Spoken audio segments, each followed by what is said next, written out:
now that we've finished the nose, we're gonna move on to the mouth. Now we already have our center line in for the mouth, which should be about halfway between the bottom of the nose and the bottom of the chin.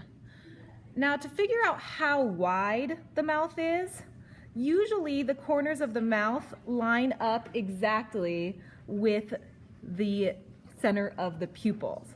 So if you drew an imaginary line straight down from the center of the pupil, that shows where the corners of the mouth are going to be.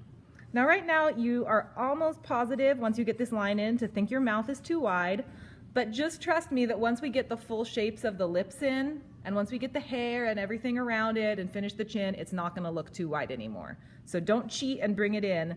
And do use comparative measuring to see if your partner's individual mouth does line up with the pupils. Some people's mouths are a little bit thinner or are a little bit wider, so you want to make sure that your partner's mouth is the right size for your partner. Then I'm going to go ahead and erase these measurement lines. Those were just to demonstrate. I'm going to clean up this center line of my partner's mouth. And then usually the center line is pretty straight, but go ahead and observe on your partner, does the center line have a little bit of a curve to it? Mine starts out curving up, then it curves down just a little bit in the middle.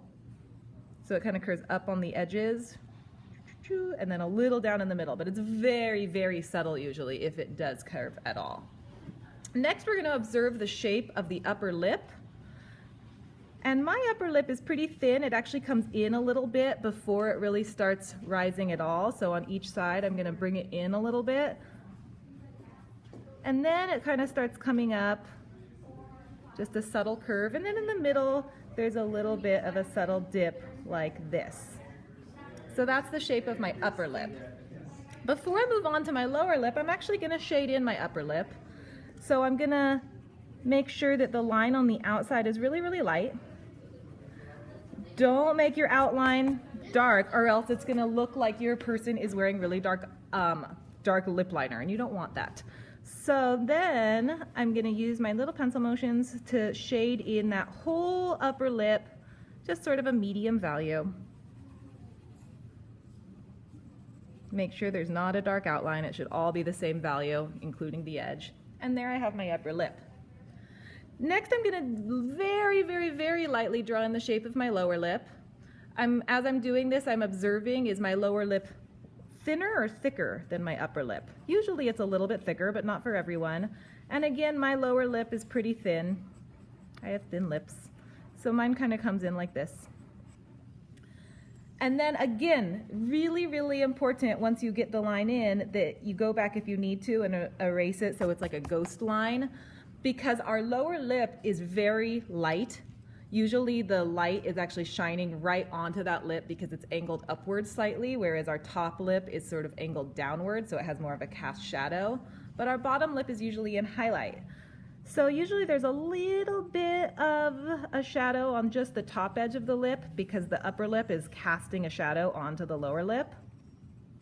The middle of the lip is usually pure white because it has some light shining onto it, which gives it a highlight. The bottom of the lip has very, very, very, very subtle shading. But then the main shape of the bottom of the lip is actually really defined by this shadow that we're going to add in right now, which is a shadow of the shape of the chin. So I'm adding in this shadow that's usually a shape sort of like this. And that defines the roundness of the chin, and it also really defines where the edge of that bottom lip is. Again, it's kind of a subtle shadow. It's not really, really dark. And you need to observe exactly where it is on your partner's face. So we're going to get in that shadow underneath the lip. Right now it looks a little funny, but next we're going to go back and work on the rest of the chin, getting in the shape more defined and doing the rest of the shading around here, so this shadow won't look so funny anymore later. But the last thing we do before we move on is we're going to put on this little shape right above our mouth. I think it's called a Cupid's bow. And it's this little indent in between our lips that's dark on one side and a little bit lighter on the other side.